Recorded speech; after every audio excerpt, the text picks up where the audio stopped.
करबो, लड़बो, जीतबो रे, ये नारा है केकेआर का, जिसमें से करबो वाला फेज तो खत्म हो गया। मतलब जो पेपर वर्क इनको करना था आईपीएल ऑक्शन में, वो टाइम तो चला गया है।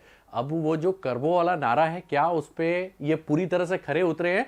मतलब आईपीएल ऑक्शन में क्या केकेआर खरा उतरा है या फिर से इनका बुरा हाल दिखाई दे रहा है, वो सब कुछ देखेंगे। नमस्कार, मैं हूं आपका फेवरेट सिद्धांत त्रिपाठी और हम इस वीडियो में बात करने वाले हैं आपकी favourite team Kolkata night Riders की ऑक्शन एनालिसिस की। मतलब ऑक्शन उनका कैसा गया, क्या रिक्वायरमेंट था, उसको उन्होंने कवर किया कि नहीं, और कवर किया तो कितना परसेंट किया, प्लेइंग 11 में अभी क्या कमियां हैं, सब कुछ देखेंगे। स्टार्ट करते हैं, लेकिन उससे पहले यार जल्दी से वीडियो को लाइक और शेयर कर दीजिए। पहले तो आपकी फेवरेट टीम है, दूसरा शाहरुख खान की टीम है, तो प्रशंसक तो भरे पड़े हुए हैं, तो वीडियो को लाइक और शेयर कर दीजिएगा। आप लोग का प्यार और समर्थन मिलता रहता है ना, तो हम एक्स्ट्रा मोटिवेट होते हैं ऐसे ढेर सारे एनालिसिस वाले वीडियो बनाने को। तो वीडियो को लाइक और शेयर तो करना ही है। जो नए यूजर्स हैं, चैनल को क्या करेंगे, सब्सक्राइब करना है, बेल का आइकन प्रेस कर देना है, जिससे आपको टाइमली नोटिफिकेशंस मिलता रहे। तो चलते हैं, हमें जो एनालिसिस करना है उसके लिए पहले हमें क्या देखना पड़ेगा कि पहले इनके स्क्वाड में क्या कमियां थी। जो ट्रेडिंग हो गया, बाकी सब होने के बाद ना, जो इनका ऑक्शन से पहले स्क्वाड था वो देख लेते हैं। तो देखिए, जो स्क्वाड था इनका ऑक्शन से पहले ये है, और आपको ये बता दूं कि 2014 के बाद से केकेआर ने कोई ट्रॉफी जीती नहीं है। हालांकि सेकंड लास्ट सीजन ये सेकंड रैंक पे थे, लेकिन 2014 के बाद से इन्होंने ट्रॉफी जीती नहीं है। तो काफी अंदर भूख होगी इनका, क्योंकि 2 बार के चैंपियंस रह चुके हैं, और इसीलिए इन्होंने इस बार गौतम गंभीर को भी लाया है अपने टीम में, एज ए प्लेयर नहीं, एज ए कोच लाया है। ठीक है, तो जो इंपॉर्टेंट पॉइंट है कि टीम के अंदर भूख तो है। अब देखते हैं ऑक्शन में इन्होंने कैसा फेयर किया है। ठीक है, तो ये इनका स्क्वाड था ऑक्शन से पहले का। तो अगर आप देखेंगे ना, तो आपको एक भी क्वालिटी पेसर नहीं दिखाई देगा। मतलब इनके पेस अटैक में ज्यादा दम दिखाई नहीं देगा, और खासकर अगर ओपनिंग पेयर भी देखेंगे ना, वो भी अच्छा नहीं दिखाई देगा। तो मतलब ये 2 कमियां तो इनकी थी। उसके अलावा अगर हम विकेट कीपर बल्लेबाज देखें, तो यहां पे आपको केवल और केवल एक अच्छे विकेट कीपर बल्लेबाज दिखाई देंगे, रहमानुल्लाह गुरबाज। और ये मतलब बड़े लेवल पे उतने अच्छे नहीं है यार, हिट और मिस टाइप वाले कैटेगरी के हैं। मतलब कीपिंग वाला कंडीशन भी इनका बड़ा गड़बड़ था। पेस बॉलिंग अटैक तो पूछिए ही मत, बुरा हाल था। और थोड़ा सा ओपनिंग हम फिर भी माफ कर सकते हैं, लेकिन ओपनर्स भी बहुत अच्छे इनके पास नहीं थे।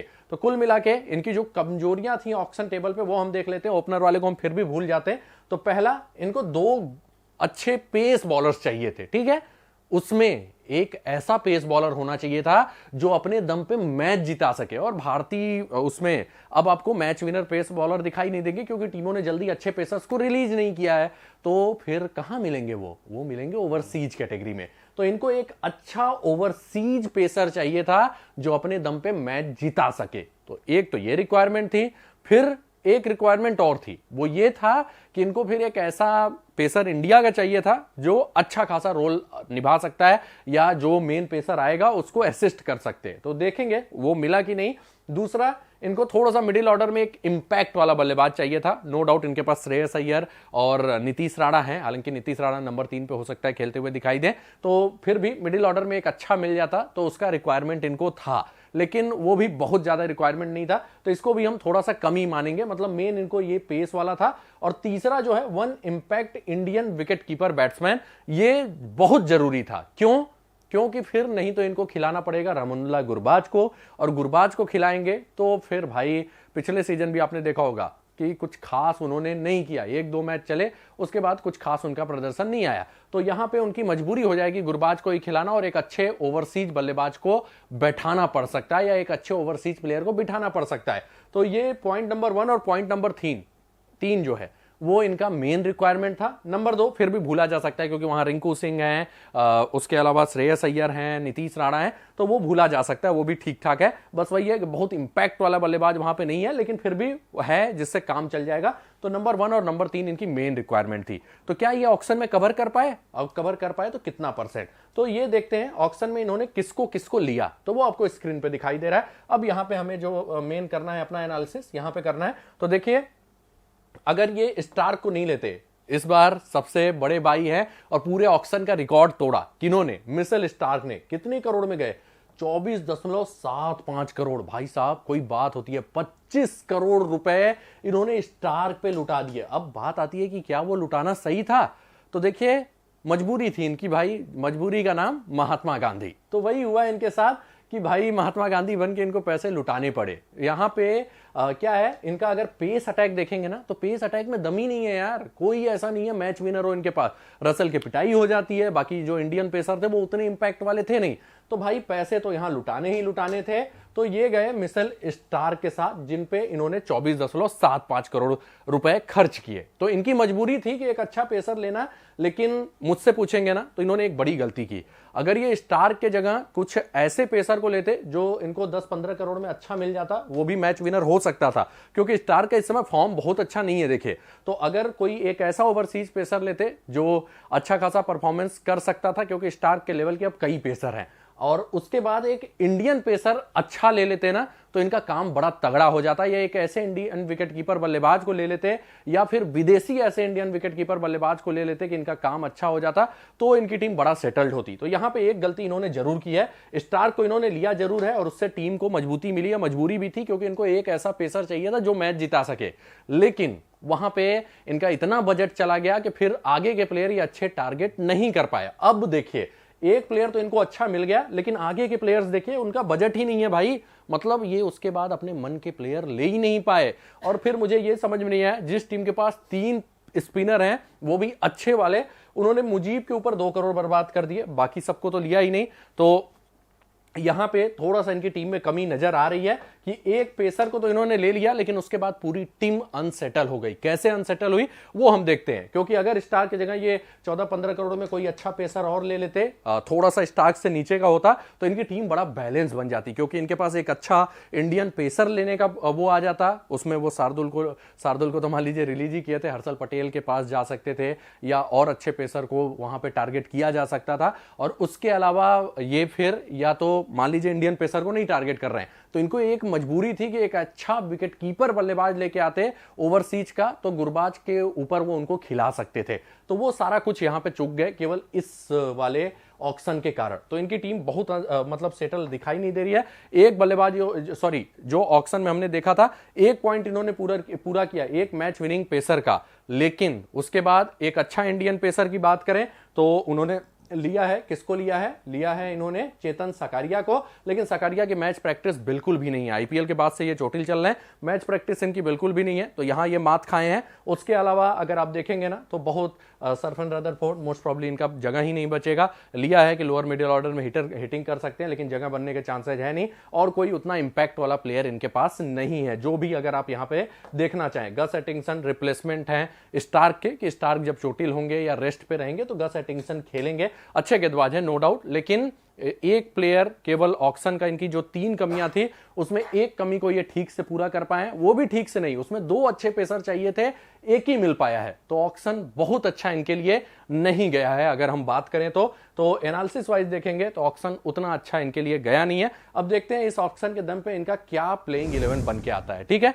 अब देखिए ऑक्शन की कमियां वो दूर भी हो सकती है अगर इनका प्लेइंग 11 सेटल बन जाए, लेकिन जैसा मैंने बोला है ना कि ऑक्शन में मिस्टेक तो हुआ है भैया, और मिस्टेक होगा तो जाहिर सी बात है टीम के ऊपर पड़ेगा उसका असर, और वो पड़ेगा। ये देखिए इनका जो प्रोबेबल 11 बनता दिखाई दे रहा है वो स्क्रीन पे दिखाई दे रहा है। गौतम गंभीर ने क्या बोला है? गौतम गंभीर ने बोला है कि जेसन रॉय इंपैक्ट प्लेयर है, उनको मौका दिया जाएगा।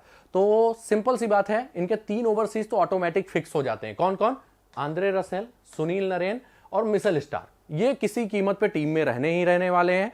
तो एक ओवरसीज की जगह बनता है। अब वहां पे इनका बैलेंस अच्छा तब बनता जब ये गुरबाज को खिलाएं विकेट कीपर में, लेकिन बोला गया है जेसन रॉय को, और जेसन रॉय जाहिर सी बात है मैच विनर है भाई, तो शायद ये टीम जेसन रॉय को ही खिलाएगी। मतलब गुरबाज का यहां से पत्ता कट गया, तो 4 ओवरसीज यहां पे ये हो गए। लेकिन जेसन रॉय को भी खिलाने से जो मैं बोल रहा हूं ना ऑक्शन में गलती हुई है, वो गलती हुई है। क्या है?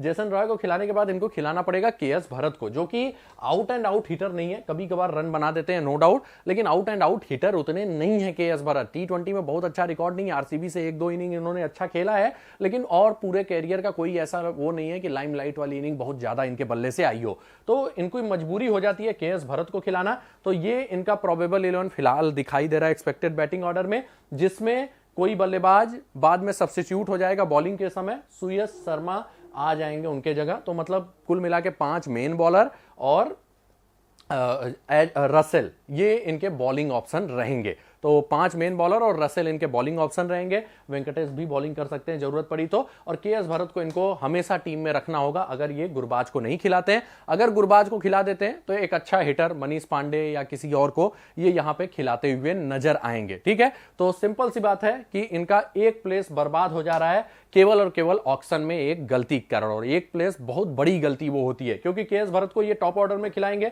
तो बाकी सारे बल्लेबाज आउट ऑफ द पोजीशन हो जाएंगे, तो वो रिस्क है। तो मतलब KS. Bharat as a floater रहेंगे, विकेट जल्दी गिर गया तो संभालने चले गए, नहीं तो फिर कई बार इनका बैटिंग ही नहीं आएगा, केवल और केवल कीपिंग के लिए के.एस. भरत को खेलना पड़ेगा। तो ये मिस्टेक इनसे ऑक्शन में हुआ है। अब बात करते हैं इनके पेस अटैक की। ठीक है, तो पेस अटैक देखते हैं यार। मिचेल स्टार्क, उसके बाद खत्म, टाटा बाय बाय, और कोई पेसर अच्छा नहीं है। चेतन सकारिया अच्छे पेसर हैं नो डाउट, लेकिन इस समय इनकी मैच प्रैक्टिस बिल्कुल भी नहीं है, आईपीएल के बाद मैचेज ही नहीं खेले हैं। तो सिंपल सी बात है कि यहां पे इनका पेस अटैक बहुत ही गड़बड़ दिखाई दे रहा है। वैभव अरोड़ा जब मूवमेंट होता है तो थोड़ा ज्यादा असरदार रहते हैं, नहीं तो कुछ खास कर नहीं पाते, पिटाई हो जाती है, और फिर आंद्रे रसेल का कोई भरोसा रहता नहीं है। तो पेस अटैक में इनका दम अभी भी नहीं दिखाई दे रहा है। हाँ, उसको थोड़ा सा कवर करेगा इनका स्पिन अटैक। उनके पास है वरुण चक्रवर्ती, सुनील नरेन और सुयश शर्मा, तीनों ही अच्छे फॉर्म में रहते हैं जनरली और इंप्रेसिव परफॉर्मेंस देते हैं। तो सिंपल सी बात है, इनकी टीम मात खा रही है थोड़ा सा ओपनिंग पेयर में, एक तो क्योंकि जैसन राय इधर कंसिस्टेंट नहीं रहे हैं, वेंकटेश अय्यर आईपीएल में आके बहुत अच्छा परफॉर्म नहीं कर पा रहे हैं इक्का दुक्का इनिंग के अलावा, और पेस अटैक इनकी बहुत अच्छी दिखाई नहीं दे रही है। तो ऑक्शन में की गई गलतियों के कारण एक प्लेयर इनको थोड़ा सा एक पोजीशन ऐसे ही मतलब जाया करना होगा, और बाकी थोड़ा सा पेस अटैक भी इनका कमजोर दिखाई दे रहा है। तो बहुत अच्छा ऑक्शन इनके लिए गया नहीं है। और कुल मिला के अब बात कर लेते हैं कौन इनके फ्लोटर्स होंगे। फ्लोटर्स मतलब जो कभी कभार आपको खेलते हुए दिखाई देंगे। तो एक तो है रहमानुल्लाह गुरबाज, जैसन रॉय जैसे फ्लॉप हो जाते हैं तो गुरबाज को खिला दिया जाएगा, या फिर कॉम्बिनेशन में ये आपको एक अच्छा बल्लेबाज इंक्लूड करना चाहते हो और के.एस. भरत को खिलाना मजबूरी हो जा रही है तो गुरबाज को खिला देंगे, तो वो के.एस. भरत वाले पोजीशन पे किसी और अच्छे प्लेयर को ये इंक्लूड कर सकते हैं। दूसरा गस एटिंगसन, इनको तब लाया जाएगा जब मिचेल स्टार्क रेस्ट लेंगे। और हर्षित राणा पेस के लिए जाने जाते हैं, एक आध दुक्का मैच में वैभव अरोड़ा या चेतन सकारिया की जगह ये भी ट्राई किए जाएंगे क्योंकि वो लोग कंसिस्टेंटली उतना परफॉर्म नहीं कर पाते। सकारिया का मैच प्रैक्टिस नहीं है तो वो वाला पॉइंट भी इनके खिलाफ जाएगा। तो कुल मिला के अगर आप देखेंगे तो इनके टीम में अभी भी कमियां हैं। थोड़ा सा ओपनिंग पेयर चिंता का सबब है, एक प्लेस ऐसे ही चला जा रहा है अगर गुरबाज नहीं खेलते हैं, और गुरबाज खेलेंगे तो भरोसेमंद नहीं है, दिक्कत वहां पे है। और पेस अटैक उतना दम वाला नहीं दिखाई दे रहा है। तो कुल मिला के ऑक्शन में अगर मुझे 10 में से नंबर देने होंगे तो मैं दूंगा इनको 6 नंबर। क्यों? क्योंकि भाई एक पॉइंट उन्होंने कवर किया है, लेकिन उस पॉइंट को कवर करने में इतने पैसे गवा दिए कि बाकी सारी टीम अनसेटल हो गई। तो देखिए कर्बो वाला फेस तो बहुत अच्छा नहीं है। अब फील्ड पे इनको लड़के भयंकर लड़ना पड़ेगा, तभी वो जीतबो वाला सपना पूरा होगा, क्योंकि ऑक्शन में टीम उतना अच्छा नहीं कर पाई है। तो ये था हमारा एनालिसिस। आपको भी जो लगता है वो जरूर कमेंट करके बताइएगा, और यार वीडियो को लाइक और शेयर जरूर कर दीजिएगा। आप लोग का प्यार और समर्थन मिलता रहता है तो काफी अच्छा लगता है। जो भी नए यूजर्स हैं चैनल को सब्सक्राइब करेंगे, बेल का आइकन जरूर प्रेस कर लीजिएगा। मिलते हैं अगले वीडियो में नए एनालिसिस के साथ, तब तक आप सब लोगों को टाटा बाय बाय, धन्यवाद।